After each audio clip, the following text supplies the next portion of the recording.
اپنے اندر فیڈ اس پروگرام کو بدلنا ہوگا۔ ہمیں ذرا ذرا سی بات پر رد عمل دینے سے خود کو روکنا ہوگا۔ وہ رسوئی میں کھڑا تھا، اپنے سامنے ڈھیروں پیالیاں رکھی تھیں۔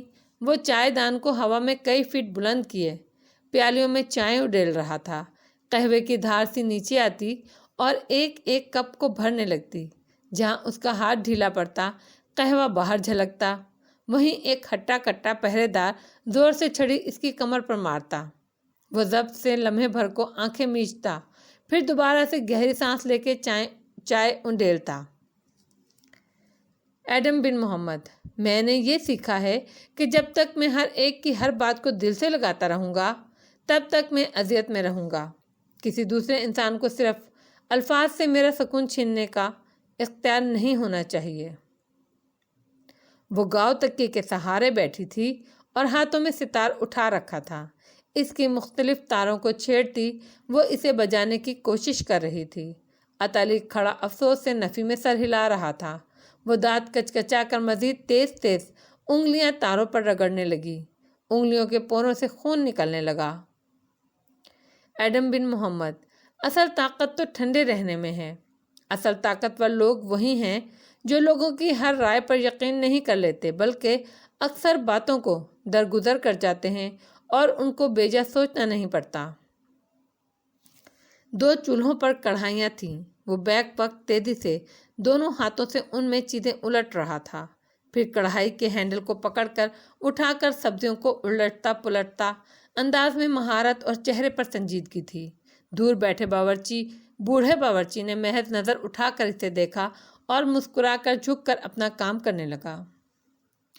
اگر دوسروں کے منہ سے نکلے الفاظ ہمیں کنٹرول کرنے لگ جائیں تو اس کا یہ مطلب ہوا کہ ہم نے اپنی پوری ذات کا کنٹرول دوسروں کے ہاتھ میں دے رکھا ہے۔ نہیں، اگر مجھے مثبت انسان بننا ہے تو مجھے پہلے قدم کے طور پر اپنے موڈ کا کنٹرول اپنے ہاتھ میں لینا ہوگا۔ ایڈم بن محمد سوچ رہا تھا۔ وہ سر پر ایک کتاب کے اوپر سیب رکھے سفید چاک کی کھینچی لائن پر سیدھ میں چل رہی تھی۔ لبوں پر مسکراہٹ تھی، اب پیر نہیں رپٹ رہا تھا، وہ بالکل سیدھی چل رہی تھی۔ ایڈم بن محمد: میں بطور انسان کے اکیلا ہی اس دنیا میں آیا تھا اور اکیلا ہی جاؤں گا۔ میرے دوست اور میرے گھر والے بھی ہر وقت میری پسند کی بات نہیں کہہ سکتے۔ میں دن میں بہت دفعہ بہت سی باتوں پر دکھی ہوں گا اور اس دکھ سے بچنے کے لیے مجھے کیا کرنا چاہیے؟ ابو الخیر کی طویل ڈائننگ ٹیبل سجی تھی، اوپر فانوس جل رہا تھا۔ سربراہی کرسی پر ابو الخیر بیٹھا کھانا کھا رہا تھا۔ دائیں ہاتھ کھڑا غلام چائے دان سے اس کی ننھی پیالی میں سریت سے قہوہ انڈیل رہا تھا۔ دھار برابر تھی، ایک قطرہ بھی باہر نہیں جھلکا تھا۔ مجھے یہ مثبت سوچ رکھنی ہے کہ جو بری بات یہ شخص میرے بارے میں منہ سے نکال رہا ہے یہ اس کی رائے ہے، اور جیسے اس کی زندگی کے بارے میں بہت سی دوسری آراء غلط ہو سکتی ہیں ویسے ہی یہ بھی غلط ہے۔ ایڈم بن محمد: تالیہ اور اطالق لکڑی کی میز کے دونوں سروں پر بیٹھے تھے۔ اس نے زور سے پانی کے پیالے پر ہاتھ مارا، پانی چھلکا۔ اطالق نے دوبارہ کرنے کو کہا۔ اس نے دوبارہ سیدھا ہاتھ مارا مگر اطالق نے جلدی سے پیالہ ہٹا لیا۔ اس کا ہاتھ میز پر پوری قوت سے لگا۔ لکڑی کی میز تڑق سے 3 ٹکڑوں میں بٹ گئی۔ تالیہ کی آنکھیں حیرت اور استعجاب سے پھیل گئیں۔ اور کسی کی غلط آراء کے پیچھے صرف بے وقوف لوگ اپنا موڈ خراب کرتے ہیں۔ ایڈم بن محمد: اس کے سامنے ٹیپیسٹری رکھی تھی اور وہ کھڑے کھڑے اس پر مہارت سے سوئی سے ٹانکے کاڑھے جا رہی تھی۔ ایک پورٹریٹ سا نقش بن رہا تھا۔ وہ مسکرا کر رفتار تیز کیے گئی۔ میں یہ نہیں جانتا کس طرح مجھے وان فاتحی کی طرح ہمیشہ جیت کا سوچنا ہے یا مستقبل کے خوف سے نکل آنا ہے۔ میں واقعی نہیں جانتا، مگر میرے خیال میں زندگی کو جتنا اب تک میں سمجھا ہوں، اگر میں مثبت انسان بننا چاہتا ہوں تو مجھے سب سے پہلے اپنے موڈ، اپنی مسکراہٹوں اور اپنے آنسوؤں کا اختیار دوسروں کی زبانوں سے واپس لینا ہوگا۔ ایڈم بن محمد: وہ سلائیوں کو ہاتھ میں پکڑے باغیچے میں کرسی پر بیٹھی تیزی سے اون کے دھاگے کو بنے جا رہی تھی۔ الٹا سیدھا اون کے گھر، ہر شے اس کی انگلیوں پر بہت آسان ہوتی جا رہی تھی۔ جب تک میں ہر آدمی کی رائے پر دکھی ہوتا رہوں گا یا جواب میں اس پر غصہ کرتا رہوں گا، میں بڑا آدمی نہیں بن سکتا۔ ایڈم بن محمد۔ وہ چمٹے کی مدد سے بھنی ہوئی بوٹیاں اٹھا اٹھا کر تشتری میں رکھ رہا تھا۔ سارے باورچی خانے میں باربیکیو کا دھواں اور مہک پھیلی تھی۔ باورچی نے کلیجی کے ایک ٹکڑے کو منہ میں رکھا تو اس کے تاثرات خوشگوار ہو گئے، لیکن پھر چہرہ سنجیدہ بنائے آگے بڑھ گیا۔ میں یہ بھی نہیں جانتا بڑا آدمی کون ہوتا ہے، مگر اتنا ضرور جانتا ہوں مجھے کہ سارے بڑے آدمی مثبت سوچ والے لوگ ہوتے ہیں۔ ہاں، یہ ایک بات مجھے اچھے سے معلوم ہو گئی ہے۔ عطیہ کتاب اٹھائے اس سے کچھ پوچھ رہا تھا اور وہ سامنے کرسی پر مؤدب بیٹھی کتاب کو دیکھے بغیر مسکرا کے لفظ بلفظ سب سنائی جا رہی تھی۔ انسان کو چھوٹا اس کی سوچ بناتی ہے، بڑی سوچ، اچھی سوچ اسے آزاد کرتی ہے۔ ایڈم بن محمد۔ وہ چھرا ہاتھ میں لیے لکڑی کے تختے پہ کھٹاکھٹ سرخ ہری سبزیاں کاٹ رہا تھا۔ اگر میں اپنی سوچ کو آزاد کرنا سیکھ جاؤں اور میں اپنے ہر قسم کے خوف سے خود کو نکال لوں تو میں اتنا ہی ٹھنڈا اور آزاد انسان بن جاؤں گا جتنا فاتح صاحب ہیں، جتنے سارے بڑے لوگ ہوتے ہیں۔ ہاں، میں ابھی سارے گن نہیں سیکھ پایا، لیکن تھوڑی بہت زندگی کی حقیقت مجھے معلوم ہونے لگی ہے۔ تالیہ تیر کمان کو تانے، فضا میں نشانہ باندھے زور سے کمان کھینچ رہی تھی۔ تیر فضا میں اڑتا ہوا سیدھا ایک پرندے کے اندر پیوست ہو گیا۔ اس نے مسکرا کر کمان نیچے کی، پرندہ گھائل ہو کر سیدھا نیچے آن گرا۔ وہ جو ہمیں معلوم ہوتا ہے وہ ہماری جان بچاتا رہے گا۔ ایڈم بن محمد۔ ایڈم نے سیاہی میں ڈوبا قلم پرے رکھا اور اداس مسکراہٹ سے کاغذ اٹھا کر دیکھا۔ اس پر سیاہی ابھی گیلی تھی۔ اس نے کاغذ کا کنارہ چراغ کے شعلے پر سلگایا۔ آگ نے کاغذ کو پکڑ لیا اور وہ پھیلنے لگی۔ وہ اپنے الفاظ کو جلتے ہوئے دیکھنے لگا۔ چند ہی لمحوں میں اس کے الفاظ راکھ کا ڈھیر بن گئے، قدیم ملے میں لکھی خوبصورت پختہ الفاظ۔ 4 ہفتوں کے بعد اس صبح سورج نکلتے ہی بادل ایسے چھائے کہ آسمان پھر سے سیاہ پڑنے لگا۔ سارے پہ چھاتا سا تن گیا اور ٹپ ٹپ بارش برسنے لگی۔ محل کے کتب خانے کی کھڑکی کے سامنے کرسی پر بیٹھے ایڈم نے کتاب سے سر اٹھا کر کھڑکی کے شیشے سے تڑ برقتی بوندوں کو دیکھا اور پھر چہرہ موڑا۔ مناسب خوراک اور صاف لباس کے باعث وہ اب نارمل لگ رہا تھا۔ کیا میں اب شہزادی تاشا سے مل سکتا ہوں؟ 4 ہفتوں سے میں قید ہوں اور شہزادی روز اول کے بعد دوبارہ مجھ سے نہیں ملی۔ انداز شکایتی تھا مگر لہجہ صاف تھا۔ پیچھے کھڑے پہرے دار سپاہی نے بس ایک تیز نگاہ اس پر ڈالی۔ شہزادی آج کل عطیہ کے ساتھ مصروف ہوتی ہیں اور وہ ہر وقت قیدیوں سے ملاقات نہیں کرتی، اس لیے اپنے کام سے کام رکھا کرو۔ ایڈم نے گہری سانس لے کر چہرہ واپس کتاب پر جھکا دیا۔ اس کے ساتھ کے دونوں قیدیوں کو شہزادی کے فرمان کے مطابق رہا کر دیا گیا تھا۔ ایک وہی رہ گیا تھا، مگر اس دوران وہ قدیم ملے بول سمجھ اور لکھ لیتا تھا۔ وہ جدید ملے سے بہت زیادہ مختلف نہیں تھی۔ پھر بہت سی کتابیں یہاں دستیاب تھیں اور کتابیں پڑھنے میں وہ ہمیشہ سے اچھا رہا تھا۔ کتب خانے سے دور محل کے ایک اونچے مینار میں بنی کھڑکی شہزادی تاشا کی خوابگاہ میں کھلتی دکھائی دیتی تھی۔ اس کھڑکی پہ بھی بوندیں تڑا تڑ برس رہی تھیں۔ اندر پلنگ پر ٹیک لگائے تالیہ بیٹھی تھی، ریشمی لحاف سینے تک ڈالے۔ وہ شب خوابی کے لباس میں تھی، بال کھلے تھے، ہاتھوں میں کوئی کتاب پکڑ رکھی تھی۔ بار بار جمائی روکتی تھی۔ قریب شریفہ ہاتھ باندھے کھڑی بتا رہی تھی، سلطان مرسل کو پیغام بھجوایا تھا کہ آپ ملاقات کرنا چاہتی ہیں۔ پچھلے 4 ہفتوں میں کئی بار پیغام پہنچا چکے ہیں ہم، مگر ملکہ یان سوفو منع کروا دیتی ہیں۔ آپ اپنے باپا سے کیوں نہیں کہتی کہ وہ سلطان سے آپ کی ملاقات کرا دیں؟ یان سوفو کی سلطان سے شادی ہو چکی تھی اور اب وہ ملکہ بن کر سلطان محل میں منتقل ہو چکی تھی۔ تالیہ شادی پر نہیں گئی تھی، ابھی وہ اتنے سارے لوگوں کا سامنا کرنے کے لیے تیار نہیں تھی۔ رہنے دو، کتاب پڑھتے پڑھتے تالیہ نے ہاتھ اٹھا کر اسے روکا۔ باپا کو کہنے کی کوئی ضرورت نہیں ہے۔ وہ کافی دن سے سلطان سے ملنے کی کوشش کر رہی تھی، مگر ملکہ اس کے قاصد کو سلطان تک پہنچنے سے قبل ہی واپس موڑ دیتی تھی۔ آپ اتالیق کے ساتھ چند گھنٹے گزارنے کے سوا سارا دن اس کمرے میں پڑی رہتی ہیں۔ آپ بیمار تو نہیں ہیں شہزادی؟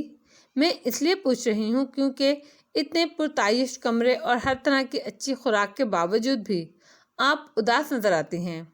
تالیہ نے نظر اٹھا کر اسے دیکھا۔ کیونکہ یہاں زندگی بہت آسان ہے، یہ دنیا بہت مختلف ہے۔ یہاں کھانے کو بہت کچھ ہے، تلے ہوئے بھنے ہوئے گوشت سے بھرپور کھانے، اتنی کیلوریز، اور پھر یہاں میں میلوں جاگنگ نہیں کر سکتی۔ یہاں جم نہیں ہے، یہاں پارٹیز نہیں ہیں، یہاں سوئمنگ نہیں کی جا سکتی۔ صرف ایک چیز ہے، ٹارگٹ۔ راجا کی دستر سے وہ چابی چرانی ہے مجھے۔ سارے پلان اسی کے گرد گھومتے ہیں۔ اس نے صرف دل میں سوچا۔ سوچتی رہی مگر بولی کچھ نہیں۔ پھر احساس ہوا شریفہ کچھ کہہ رہی ہے۔ وہ چونکی۔ کیا؟ آپ کو ابوالخیر کی حویلی میں دلچسپی تھی نا شہزادی؟ آج شام ابوالخیر نے راجہ مراد کو اپنے ہاں دعوت پر مدعو کیا ہے۔ سلطان مرسل اور ملکہ بھی وہاں ہوں گے۔ اچھا، واقعی؟ وہ کتاب پرے پھینک کر ایک دم سیدھی ہوئی۔ کھانے کی دعوت ہے، جانے کھانا کون بنا رہا ہوگا؟ دل اس خیال پر زور سے دھڑکا، چہرہ تمتما اٹھا۔ تم میرا بہترین لباس اور زیور تیار کرو۔ آپ بھی جائیں گی دعوت میں؟ تاشا کو کوئی روک سکتا ہے کیا؟ وہ شریفہ کو دیکھ کر مسکرائی تھی۔ ابوالخیر کی حویلی کے احاطے میں بنی جیل میں شام ڈھلتے ہی بھرنے لگی تھی۔ قیدی غلاموں کو واپس لا کر اس میں بھرا جا رہا تھا۔ سارا دن کی مشقت کے بعد تھکے ہارے قیدی اندر آ کر نڈھال سے ادھر ادھر لڑکنے لگے تھے۔ ایسے میں صرف وہی غلام باہر تھے جو احاطے کے دوسرے کاموں پر مامور تھے یا جن کو حویلی کے اندر خدمت پر رکھ لیا گیا تھا، جیسے فاتح رامزل جو باورچی خانے میں کام کر رہا تھا۔ وہ سر جھکائے کھڑا مچھلی کے قتلے بناتا نظر آتا تھا۔ ماتھے پر مقامی لوگوں کی طرح پٹی باندھ رکھی تھی۔ سرمئی پاجامے کے اوپر کرتے کی آستینیں کوہنیوں تک موڑ رکھی تھیں۔ رنگت کافی جھلس گئی تھی، پہلے سے کمزور بھی لگ رہا تھا۔ گو کہ اسے اچھی غذا ملتی تھی، مگر وہ جو بہت مناسب ڈائٹ فوڈ کھانے کا عادی تھا، اسے یہ غذا اب کہیں جا کر بامشکل سوٹ کی تھی، ورنہ شروع میں اکثر معدہ الٹنے کو آ جاتا تھا، مگر وہ تحمل سے برداشت کر لیتا تھا۔ ایک ساتھی باورچی خانے کے ساتھ آ کر کھڑا ہوا اور چولہے پر تیل چڑھے پتیلے کا ڈھکن اتار کر دیکھنے لگا تو فاتح نے چہرہ اٹھا کر اسے دیکھا۔ کون آ رہا ہے جس کے لیے اتنا اہتمام کیا جا رہا ہے؟ وہ اب قدیم ملے کے چند الفاظ بول اور سمجھ لیتا تھا۔ ایڈم جیسی شستہ گفتگو تو نہیں کر سکتا تھا، مگر اشاروں اور چند لفظوں سے بات سمجھا لیتا تھا۔ سلطان مرسل، ملکہ یان سوفو، بندھارا مراد راجہ۔ دوسرا باورچی مہمانوں کے نام گناتا گیا۔ فاتح کے سبزی کاٹتے ہاتھ دھیمے پڑے۔ کیا بندھارا کے ساتھ کوئی اور بھی آئے گا؟ سر جھکا کر سرسری سا پوچھا۔ مثلاً کون؟ وہ دیچکے میں ڈوئی ہلا رہا تھا۔ ملکہ ایک خاتون ہے۔ ابوالخیر کے گھر میں کوئی خاتون نہیں رہتی، تو کیا ملکہ تنہا بیٹھیں گی؟ کس سے باتیں کریں گی؟ مزید سرسری سا پوچھا۔ وہ تنہا کیوں ہوں گی؟ ان کے سب سے معزز قرابت دار کو جو مدعو کر رکھا ہے ابوالخیر نے۔ کون؟ وہ چونکا۔ غلام نے ڈھکن واپس رکھا اور ایک اچتی نظر اس پر ڈالی۔ وہ جس کو ابوالخیر ہر چند دن بعد حویلی میں بلا لیتے ہیں، جو رات گئے تک یہاں بیٹھا ملکی امور پر گفتگو کرتا ہے، شطرنج کھیلتا ہے۔ سن باؤ تائی جیان، 3 نگینوں والا غلام۔ فاتح نے اتنی تیزی سے گاجر کا ٹکڑا کاٹا کہ چٹکنے کی زوردار آواز آئی۔ فوراً سے چہرہ اٹھایا تو اس پر مختلف رنگ تھے، جیسے وہ شوق میں ہو۔ سن باؤ، 3 خزینے، تائی جیان، غلام۔ باورچی کو دیکھ کر دہرایا، یعنی چینی بادشاہ کا تائی جیان، مخنث غلام، جو ملکہ یان سوفو کے ساتھ چین سے آیا تھا۔ کیا نام ہے اس کا؟ وانگ لی۔ مگر تم کیوں پوچھ رہے ہو؟ فاتح کا چہرہ یوں تھا گویا سارا خون نچوڑ لیا گیا ہو۔ پھر وہ جبراً مسکرایا۔ مجھے اس کو دیکھنے کا بہت شوق ہے، کیا آج میں برتن لگا سکتا ہوں؟ باورچی نے چونک کر اسے دیکھا اور پھر فوراً دور کھڑے بوڑھے نگران کو۔ اس کا چہرہ دمک اٹھا تھا۔ ہاں، کیوں نہیں، تم سب سیکھ تو چکے ہو، میں تمہارے کمرے میں آج آرام کر لوں گا۔ تم نگران کو کہنا میری طبیعت خراب ہے، فکر نہ کرو، میں تمہاری جگہ سنبھال لوں گا۔ وہ بدقت مسکرایا۔ تو پھر یہ شوربہ تم ہی اندر لے جاؤ، وانگ لی کب کا آیا بیٹھا ہے، ابھی دوسرے مہمان نہیں آئے۔ دیچکی کی طرف اشارہ کر کے وہ غلام خوشی خوشی پیچھے ہٹ گیا۔ فاتح نے دور دوسرے ملازموں کے سر پر کھڑے نگرانی کرتے بوڑھے کو دیکھا اور گہری سانس لی۔ چند منٹ اس کو راضی کرنے میں بھی لگے تھے۔ جس لمحے وہ لکڑی کی تشتری میں چاندی کے پیالے میں شوربہ رکھے باورچی خانے سے نکلا تو سامنے طویل راہداری نظر آ رہی تھی۔ وان فاتح قدم قدم بڑھنے لگا۔ یہ سن باؤ وانگ لی کا مجسمہ ہے۔ سن باؤ یعنی 3 خزانے یا 3 نگینے۔ بدھ مت کے 3 نگینے ہوتے ہیں، یعنی 3 عقائد، بدھا، دھرما، سنگھا۔ وہ تشتری اٹھائے راہداری میں آگے چلتا جا رہا تھا، بار بار لب کاٹتے، سر جھٹکتا، سوچتا۔ وانگ لی ایک چینی غلام تھا۔ 15ویں صدی میں وہ اپنی ذہانت اور صلاحیت کے بل بوتے پر کم عمری میں ہی محل میں اعلیٰ مقام حاصل کر لیتا ہے۔ اس نے راہداری کا موڑ مڑا اور بڑے سے دیوان خانے میں داخل ہوا۔ وہاں ایک کونے میں شطرنج کی بساط میز پر بچھی تھی۔ اس کے گرد 2 کرسیوں پر آمنے سامنے وہ دونوں بیٹھے تھے، ابوالخیر اور وانگ لی۔ پھر وہ چینی بادشاہ کا خاص سفیر مقرر ہوتا ہے اور ایک بہت بڑا تاجر بن جاتا ہے۔ فاتح ان کے قریب آیا، ادب سے تشتری پیالہ نکال کر ابوالخیر کے سامنے رکھا۔ ابوالخیر مہندی رنگ کے لمبے بالوں والا آدمی تھا، جیسے ببر شیر کے بال اس کے چہرے کے دائیں بائیں پڑے ہوتے ہیں۔ اس کی ایک آنکھ تیر لگنے سے ضائع ہو چکی تھی، مگر وہ اس کے اوپر کسی قسم کا پیچ نہیں پہنتا تھا۔ بدحیت، مجروح، کانی آنکھ جو پھولے انگور کی طرح تھی، اسی طرح سب کو نظر آتی رہتی اور طبیعت عجیب کر دیتی۔ غلام دبے الفاظ میں اس کو کانا دجال بھی کہتے تھے۔ یہ گھر وانگ لی نے بنوایا تھا۔ میں چھوٹا تھا تو ایک دفعہ یہاں آیا تھا، تب کسی کو نہیں معلوم تھا کہ یہ وانگ لی کا گھر ہے۔ وان فاتح کے ذہن میں پرانی سوچیں بھی ساتھ چل رہی تھیں۔ پھر وہ ترچھا ہوا، دوسرا پیالہ وانگ لی کے سامنے رکھا اور پھر نظر اٹھا کر اسے دیکھا۔ میں باپا کے ساتھ سامنے کسی دکان پر بیٹھا تھا، پھر ادھر آ گیا۔ یہ مجسمہ تب یہ ٹوٹا پھوٹا سا تھا، اسرا نے بعد میں اس کو ٹھیک کرایا۔ یہ مجسمہ مجھے بہت پسند آیا تھا۔ اب وان فاتح اسے سیدھا دیکھ رہا تھا۔ وہ فربی سا لمبے سیدھے بالوں والا ایک ادھیڑ عمر چینی شخص تھا۔ پیروں تک آتا چوغا پہن رکھا تھا، تھوڑی تلے ہتھیلی رکھے سوچ میں ڈوبا شطرنج کی بساط کو دیکھ رہا تھا۔ سارے بال پتلی پتلی مینڈیوں میں بندھے تھے، سر پر چینی طرز کی ٹوپی تھی، پھولے گال اور چھوٹی آنکھیں، چہرے کی وہ سادگی ہو بہو مجسمہ سا۔ وانگ لی نے یکدم نظر اٹھا کر اس غلام کو دیکھا اور ہلکے سے مسکرایا، پھر شوربے کا پیالہ اپنے آگے کرتے ہوئے دوبارہ توجہ شطرنج کی طرف مبذول کر لی۔ تمہاری چال کا توڑ سوچ رہا ہوں ابوالخیر، کیوں نہ یہ پینے تک ہم کھیل کو روک دیں؟ شوربے کو چمچ میں بھرتے ہوئے وہ بولا تھا، انداز میں ایک خوش مزاجی، شوخی، زندہ دلی تھی، جیسے وہ بات بات پر ہنس دینے کا عادی ہو۔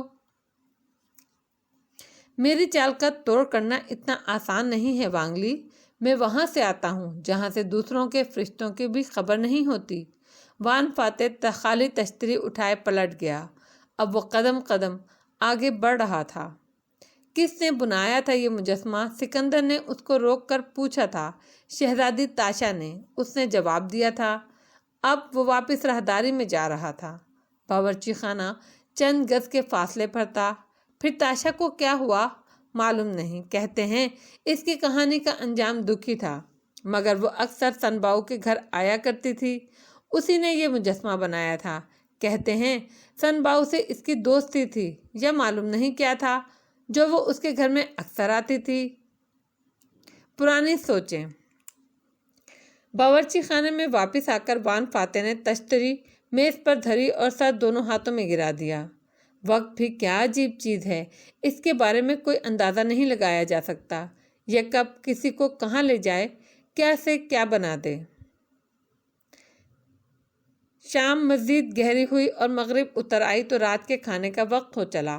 ملاقہ میں لوگ سر شام ہی کھانا کھا کر سو جاتے تھے، پھر الگ صبح فجر کی پہلی اذان کے ساتھ اٹھتے اور کاموں میں جت جاتے۔ ابوالخیر کے دیوان خانے میں آدھا درجن فانوس جگمگا رہے تھے۔ طویل ڈائننگ ٹیبل پر جگہ جگہ کینڈل برابر رکھے تھے، جن میں لمبی کھڑی موم بتیاں سارے کو روشن کر رہی تھیں۔ خوبصورت دیوان خانے میں وہ زرد روشنیاں خوابناک سا ماحول بنا رہی تھیں۔ سربراہی کرسی پر سلطان مرسل بیٹھا تھا، جو بہت مرغوبیت سے بھنے ہرن کا گوشت کھا رہا تھا۔ سر پر قیمتی پتھروں سے مزین ٹوپی اور نیچے سرخ زرتار چوغا پہنا تھا۔ وہ بمشکل 24-25 سال کا خوش شکل اور لاابالی سا نوجوان لگتا تھا۔ لمبے بال چوٹی میں بندھے تھے۔ اس کے دائیں ہاتھ ملکہ یان سوفو بیٹھی تھی۔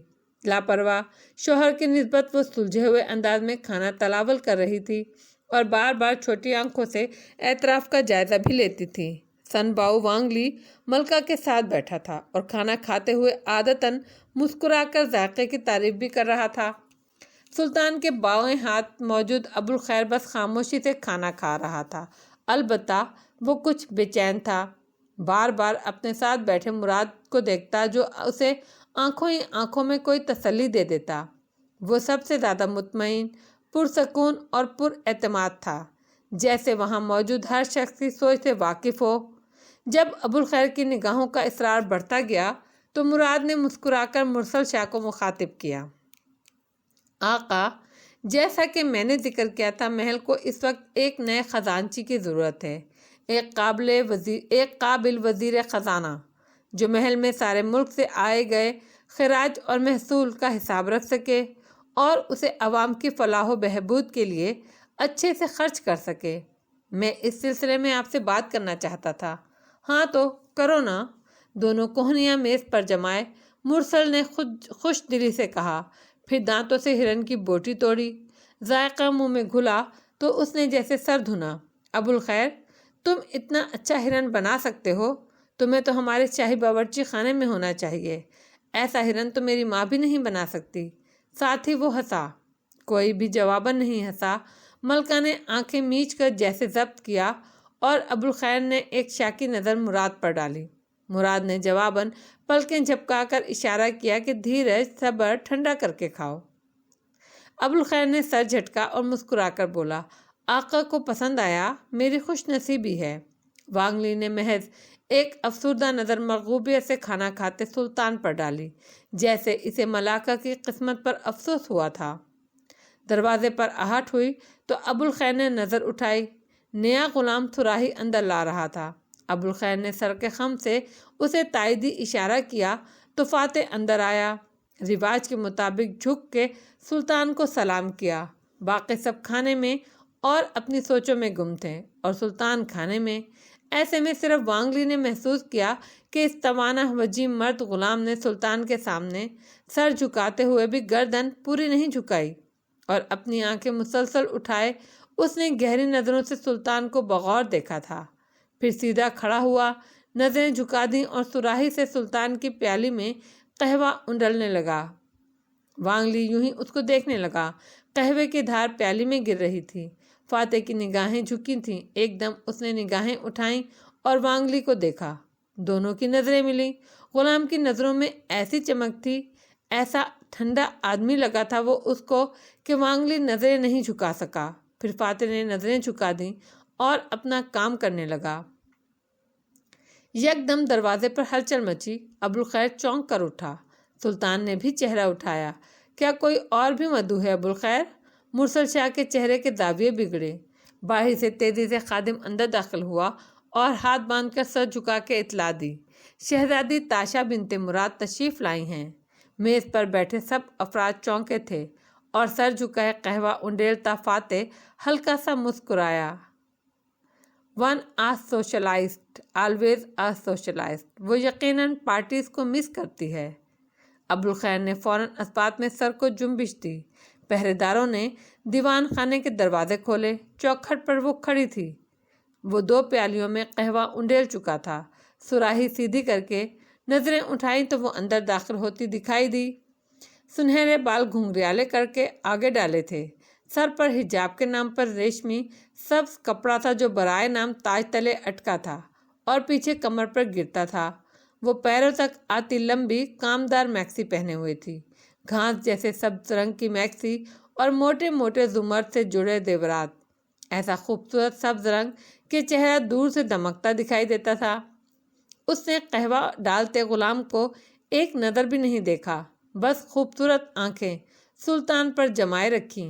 دیر سے آنے کی معذرت چاہتی ہوں آقا، آج طبیعت ذرا سست تھی، تیاری میں وقت لگا۔ سامنے آ کر پوری جھکی اور سیدھی ہوئی۔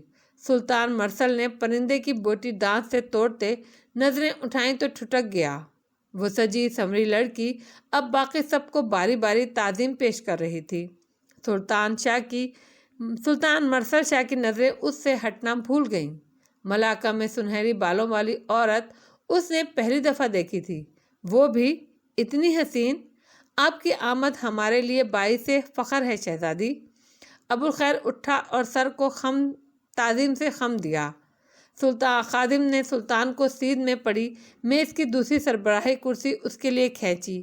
وہ مسکرا کر لباس پھول کی طرح گرد پھیلاتی اس پر بیٹھی تو سلطان ہنوز اسے ہی تک رہا تھا۔